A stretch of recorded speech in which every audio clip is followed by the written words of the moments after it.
Hey everybody, Elizabeth Nader back with you, Jersey First TV and the Nader Narrative. We are continuing our string of congressional candidate interviews. We have so many amazing candidates in New Jersey who have stood up and said, I need to put my hat in the ring to run for Congress to save this country. And I've got one of them on here today, Tom Toomey. Welcome to the show. Thanks, Elizabeth. Thanks so much for having me. I appreciate it. Absolutely. You are running in District 6. So you are running to unseat Pallone, who has been there a while, and I'm sure you'll tell us all about that. But I want to know from you first, Tom, why do this? You know, it's the most interesting thing to me with congressional candidates, the why behind that day that you decided to wake up and say, you know what, I need to serve my country. I'm going to put my hat in the ring. It's not easy to run for Congress. So what made you think this is the time?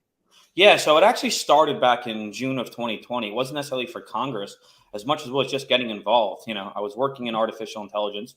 I had a very good job. But I saw what was going on in the country. I was working in New York. I saw how bad New York was headed. I saw what was going on with just the socialist, radical left policies that were there. And I felt the need to get involved, right? I saw what was going on. So I stopped what I was doing. I took a big pay cut and I went and I joined President Trump's reelection team. That was kind of like my get involved, make sure that he wins, make sure that, Joe Biden and Kamala Harris don't become president and vice president. Look what we have going on right now, right? I saw that from a business angle, from an economic perspective. I saw that was going on. So I went and got involved there. And then when I got down to Washington, I'm very proud of the work I did for the president to help him get, try to get reelected. I'm very proud of the connections I made and all that kind of stuff. But when you get down there, you really see the truth. And that truth is that 95% of people in Washington, D.C., no matter which party it is, do not care about you or us, right? I like to say don't care about us. They don't, right? It's all about climbing the ladder, making money, gaining power, right? That's what it is. So I left, right? I left Washington, D.C. I came back to New Jersey, got back involved in business because I was like, I can't do this. I'm not going to keep working. And when I see what's going on, I know that I'm going to go to an organization. Now, the Trump organization was great, but I knew the organization if I was going to stay in D.C., where I would be heading to. And I'm like, I'm not going to work for these people. That's not, if I'm going to use my brain, it's going to be better the economy and the country and society, not, grow the corruption in Washington. So I left. And then after a few months on the sidelines, you're sitting there, you're going, I got involved to get involved, to help. I want to help. I want to be involved. I want to do things. And it really just came to be where, you think to yourself, this problem has to be fixed and that problem has to be fixed. And what is going on here? And then, you want something done right. You just do it yourself. You can't say, oh, this person's going to change, or I'm going to call this representative and they're going to change. They're not. The people in Washington are never going to change. We have to change what we send to Washington.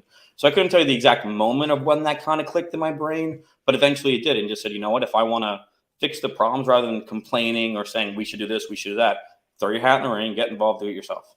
Yeah, absolutely. A lot of people stepping up in all different ways now and making a difference. And that's the bright light and all that's going on. So talk to me about your district. So District 6, we went through redistricting, which changed all the 12 districts a little bit.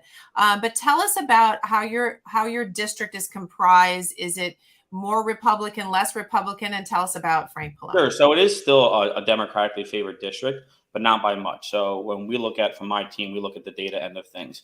And Jack Ciattarelli lost district by 3 points.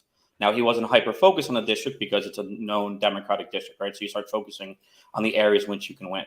But after redistricting, we added Rumson, we added Fairhaven, we added Little Silver. So you add a little bit of red. So it's about a 2.5, 3-point district, right? And when you have a team that can focus and hyper-focus on a district and really expand that and attack and not have to attack a whole state, especially in this political climate with how bad Joe Biden is at everything he does and how Frank Pallone has been there since 1988. We joke around in my campaign that Frank Pallone was a 3-term congressman the day I was born. Oh, my goodness. It's like that's a problem. That has to go. Yeah. So based on the whole map, it is a favorable Democratic district, but it's a very, very winnable district, which is why you see multiple candidates getting in. Usually the 6th district is, can someone please run? And then, and then they kind of throw somebody up there to run. This time around, we actually have a primary. There's multiple people, who have either held office before or ran for office before that are now involved in this because it's a very winnable district this time around. So speaking of that, because of course we're, pre-primary, so you are running to win, obviously, the primary in June. So how do you set yourself apart from anyone else that's running? What's unique about Tom? Sure. I don't know if it's unique about me as much as it's unique about my team, right? My team, obviously, we come from the Trump RNC world, right? run races across the country, whether that be Senate, governor races, congressional races, presidential races, we've all been involved in, that we know how to make up that ground, right? My team has been with people who were on Trump in 16 and Trump in 20. In 2016, they won the state of Michigan. They won the state of Florida. We won it both times, right? We won Pennsylvania. We won Wisconsin.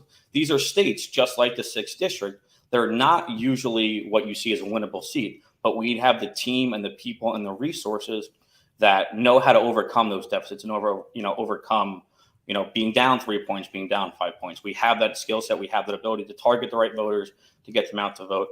And the other thing too is we believe that, one, our message is, real. It's what I truly believe in, why I'm running on things, and it's resonating with the voters, right? The district is a very hardworking, blue-collar district in some spots. In some spots, it's very well off, right? With the Rumson parts of the world is a very, they're very well off, but it's very blue-collar. So when you talk about inflation, when you talk about gas prices, when you talk about supply chain shortages, when you talk about what's going on in our school systems, all of those things directly affect and impact these people on such a high level. In the town of Aberdeen, where I grew up, it's a very middle-class town, right? When you have inflation at 9%, like it is in the state of New Jersey, or oil prices going up to $5 a gallon for gas, that massively affects everyone in the area, right? So we've been talking about this type of stuff since last July when we first announced, and now it's really coming to resonate with people of, wait, really is a problem. This really is going on. We really have to fix this. So I know you do a lot of door knocking. You're very grassroots. If that door knocking was 6 months ago, I expect you would hear a lot about COVID. What are you hearing now from the people in your district? What are their biggest concerns? Yeah, people are concerned about, they're concerned about the price of oil, the inflation. Those are two big things they're very, very concerned about. The other thing they're concerned about is our school system, right? From the elementary level, we teach kids critical race theory, sex education to 6-year-olds. It's disgusting, right? That has to stop right now. We need to let kids be kids, teach them math, science, history. The color of your skin does not matter. The character of your person does.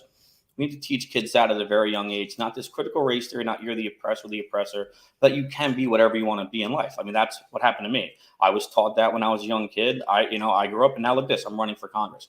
And then you really can be whatever you want to be in this life, especially in this country. We need to teach kids that. And at the high school level, we've been doing this for, 10, 15 years at this point. We tell kids, you have to go to college or you're a failure. That is not the case at all, right? I joke around all the time. I was like, I don't know anybody my age who's an electrician. That's a massive problem. It's a massive, massive issue. Now, should people go to college? Absolutely. Now, some people don't and shouldn't go to college because that's where their career path is taking them. And just because you don't go to college doesn't mean you can't be successful. I know plenty of plumbers, electricians, carpenters that make $250,000 a year, and they're very successful. And we need to show kids that is a possibility and educate them so they know you don't have to go to college and go into massive debt if you don't want to. But here's a career path. What are you good at? What is your skill set? Where can you be the most successful in life? Good. Now we're going to guide you on that path. Right. When we start to do that, you have to realize, look at the curriculum in the schools. Why do you need calculus senior year of high school if you're going to be in carpenter or a plumber? No, you need to know how to take out a bank loan, how to invest in the stock market, all that kind of stuff.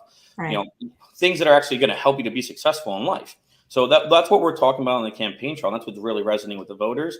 That's why we have the support we have. And that's why the campaign is growing, because we're talking about things that people actually care about. We're not looking for, these little clips on the internet that say, oh, look what he said and goes viral. That's not what we're interested in. We're interested in actually fixing the problems. And those are all very, very real problems that are changing the fabric of this nation. So let's fast forward to January, and you're sworn in as a congressman. What does Congressman Toomey look like in terms of focus? Like, what will be the things that you care about first and foremost? Yeah, I mean, we have to fix the economy. That's the first step, right? If we don't get that stabilized now, everything becomes a mess. So, we got to do things like open up the Keystone Pipeline to lower gas prices and oil prices. We need to start manufacturing here and encourage people to manufacture here again. It's all about the economy, the first bit of it, right? We have to get that fixed, as well as then you move on to the school systems after that. But right now, the main thing we have to fix is the economy from a national level. We also just need to establish strength back in Washington, D.C. I mean, if you look at what's going on in Ukraine with Russia, or you look at what's going on with China, we know they're probably going to invade Taiwan. I'm not someone here to predict things, but if you just look at the course of history, that's a very big possibility. Why are they doing that? They're doing that because there's weakness in Washington. There's weakness in the White House. Ronald Reagan famously said, when the forces of freedom are strong, it's not when the forces of freedom are strong, it's when they are weak that tyrants are tempted. look what's going on. We're weak right now because of what's going on with our president and our leadership, and the tyrants around the world are taking advantage of that. So those are the things, right? Strength back in the White House, not bowing down to the communist Chinese or to Russia or just to appease people. No. About American strength and fixing our economy. Those are the first two things we have to do. So the State of the Union was just a week ago or so. I'm assuming you watched it, and if you could handle watching it all the way through, tell me what you took away from that. What was your reaction? So believe it or not, I have to genuinely thank the people of the Woodbridge GOP. One, they put on an awesome event, but they had a little debate style, get to know the candidate at the same time and day as the State of the Union. But thankfully, I got to miss it and not have to watch. I was able to focus. So thank you, Woodbridge GOP, for that. Right. But I mean, from the highlights I saw, and I did rewatch a bit of it. Right. Yeah. It is very, very sad the state of which our president is sitting. Right. His cognitive ability. The fact that he said, like the famous clip of, he was like, oh, the Iranian people. You're talking about Ukraine, not Iran. Right. And this happens over and over and over again. And I'm looking at what is going on, and it's just like, how is he leading the free world? And then you realize this is why we have the problems we have. So that's like the overall kind of what I took from it, is like, he is just not fit to be the president of the United States. But the problem is, neither are the people that are behind him, right? Then we talks about impeach Biden.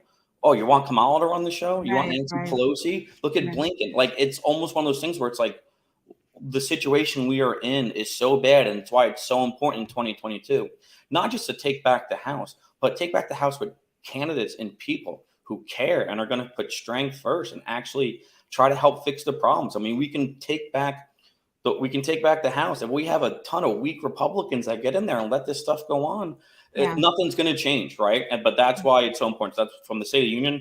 What I got is just this: the next 10 months, 9 months, 8 months are so important to make sure the right Republican candidates win their primaries and then win the general elections to start fixing this, because this can't go on any longer. And just the state of his brain and how it's functioning. Even Nancy Pelosi looking like a weirdo. Yeah, that was background. It just change. We need change. You talk about weak Republicans, and I'm going to use the term Rhino, which I think has been, overused, but I think we all know what it means, and let's apply that towards a weak Republican. So to you, what is a Rhino, and how damaging are they when they get put into office? A Rhino is somebody who's going to play the game. They're somebody who's going to go to Washington. They're not going to stand on their values, and they're not going to stand for, helping the people, but they're going to play the game, right? To me, that's what a Rhino is. I mean, I believe that if you run for a Republican ticket, you probably do believe in, your right to bear arms, your low taxes, these kinds of things. But when you focus on playing the game and not actually helping to fix what's wrong with the people, what's going on with the people, that makes you a Rhino. What I believe is true conservatives, true patriotic people could care less if they lose. I don't care if I win this seat for 4 years and I believe I do what is right and then I lose, so be it, right? But I want to get in there and actually try to fix the problems over whatever time I have in Congress. I want to try to fix those problems. Rhinos are people who will do whatever it can to hold that seat, stay that seat, and play the game. So speaking of time in Congress and how long Pallone has been there, do you think term limits for Congress is a good idea? Yeah. So for the people who don't know this, Frank Pallone was a 3-term congressman the day I was born. So that explains how long he has been in office. And yes, 110% we need term limits. I mean, that's the first step in fixing the corruption in Washington, right? The corruption isn't necessarily who sits in the White House for 4 or 8 years. But when you have people who have these plus 30, blue seats, plus 30 red seats that win these districts, that have, big money corporations coming and back them with super PAC money with millions, and they can just sit there and do whatever they want for their lives, that is where the corruption starts. So if you put in term limits, these people, a big corporation can't go to someone and be like, hey, you want to be a congressman for 40 years? Do what we say, and we'll make sure we feed you the money. It's like, nope, if you can only be a congressman for 6 or 10 or 12 years, whatever that number comes out to be, they can't come in and do that, right? Because you can come in and be like, oh, you want to be a congressman? Well, I've only got 2 terms left, so no, right? And like that can't happen, or it shouldn't happen, right? So I think term limits are a big, big step in fixing the problem. And it's also a big step in constantly bringing the new age, right? The new blood. And I think that's what is necessary. I don't necessarily think because you're 60 years old, you're not the new generation, right? I think the generation is kind of a mindset thing. Yeah. And if we have every few years you have term limits. It allows the new mindset, the new generations to kind of come in and be, up with the times and be Yeah. focused on the times. Yeah, I think a lot of people remain surprised that the founding fathers, who are brilliant and did everything oh so right, for some reason that wasn't a thing. But Because it's they just, were honorable men. yes, And well, we have lost that in our government. thank They were you. honorable men. And Yeah, that's why there wasn't a presidential term limit until FDR, yeah. because everybody who served said George Washington did 2 terms. That is all I'm going to do. Mm. And there were some of them that could have lasted for 20 years if they wanted to, right? There were good presidents there that could have lasted. Teddy Roosevelt probably could have been in office for a very, very long time. It was 2 terms and I'm done, because they were honorable men. Yeah, that is such an excellent point. My, how times have changed. So, speaking of honor and integrity, do you think this election this year will be integral? Are you concerned at all that we haven't done enough after the questions and the clouds over 2020 to ensure our elections this year will be integral? Sure. I mean, I do think that it's going to be a lot of hard work for us. And I'm not going to say, hey, this is going to happen now when we have 8 months to fix the problems, right? But I think that's going to be a lot of hard work to make sure that there is, our elections are fair and honest, right? And people who say, oh, you guys are just talking about 2020. No, I mean, look at 2016. They did a 2-year-long investigation and found absolutely nothing, because Russia colluded with, with President Trump. There's been stuff going on for decades of people on both sides of the aisle screaming about election integrity. Right. And we really have to put it forward. But I mean, my team is going to work endlessly. I know that is something we're going to make sure, and we're already prepping on doing, to make sure that if they are mail-in ballots, that they're real mail-in ballots, right? And all these types of stuff, that, people are getting to the polls and things like that. There's not dead people on voter rolls and things like that, this is all real, right? This all goes on. So, I'm not going to say what I think is going to happen in 8 months, but I can tell you right now, my team is working effortlessly to really get there. That's great. That's awesome. So we're getting close to wrapping up, but I want to do a lightning round. So I'm going to throw out issues to you. Just quickly tell me where you stand on them. Okay. 2A. 110% for the First Amendment. Or I'm sorry, Second Amendment. Second, and the First and Amendment. And the first, but 110%, no questions asked. I think that was the first thing in New Jersey that started to strip our rights away, was when they stripped our gun rights away. Okay. Medical freedom. When the moment the government decides what goes into your bloodstream, you're no longer free. Everyone has the right to decide what is best for their health and what is best for their children's health, and the government does not have that say. The border. Build the wall, in a very simple term, right? I mean, it is more than just a physical barrier. It is a ton of other things other than that, but build the wall. Okay. Energy independence. Open up the Keystone Pipeline. I mean, look at what's going on with the oil right now, right? I mean, we're still, everyone, I know they just shut it down today. Biden said we're no longer buying oil from Russia, but they're in the middle of a war, and we're going to put sanctions on them. But, oh, no, we're still going to give you like $70 million before we shut it down. No. Keystone Pipeline, they'll bring down gas prices, that'll bring down oil prices, and it will bring down oil prices to bring down so many other things. It'll help with the inflation problems. We need to start, having our oil here be used and not overseas. An issue that was really in the public eye a lot last summer, but has somewhat receded, but still important: law and order. Yeah, I mean, I'm 150,000% behind the police, right? I think that when you look at what's going on, I mean, I won't step foot in New York City because of how disgusting it is. I know police officers all over this country who are looking to leave because they cannot do their jobs, right? And we are not safe as a country without the help and support of law and order. Do you believe our Constitution is a document that needs to change over time, or do you believe in its original state? Are you a constitutionalist? I am a constitutionalist, right? I mean, it's a very slippery slope. I mean, obviously we have amendments to make sure things are better, right? Obviously the right for, minorities to vote, for women to vote, those are great things, right? And those are things we should, but the First Amendment, the Second Amendment, the Fourth Amendment, these are non-negotiable. They're not going to change. You have the right, to free speech, to your religion. You have the right to bear arms. You have the right to privacy, which we're not talking about going on. That's been going on for 20 years in this country, how they're completely, just ravishing our right to privacy. So, I mean, from that perspective, absolutely constitutionalist, and that needs to stay. Okay, great. So as we wrap up, Tom, what is the final thing you want to say to your constituents? What do you want them to take away from this about you? That I'm not going to lie to you, and I'm going to fight for you, right? I left I went to Washington to do that the first time, right, when I went to go work for President Trump. I left Washington because of how bad I saw it was. And now I'm getting back involved, not because I want to do this, but because someone has to do this. And it really is that bad. I mean, if you talk to any of my, voters and donors that have been behind me, they call me, I answer the phone. I speak honestly with them. I'm not going to give them that BS runaround that a lot of politicians do. And I'm going to put up the fight. I'm going to say the truth. I'm going to tell you how it is. And we're going to keep fighting for the people here. So where do people find you online, find you to support you, donate? Sure. Give that Absolutely. Yeah. If you go to toomeyforcongress.com, so that's TOOMEY for Congress.com, you can find my platform or all my policies, any interview that I have done or any article that I've been in, as well as links to donate. So yeah, go to toomeyforcongress.com. All right. Excellent. Well, Tom, thank you. I thank you on behalf of the country, the state, for stepping up. Anybody that's willing to do this, it's no small task. And I know that you feel very inspired to help your country. So we thank all people that are running. We wish you absolutely the best. Thanks, Elizabeth. I appreciate you having me on. Thanks so much. Absolutely. Thank you, Tom. And to my audience, we will be back with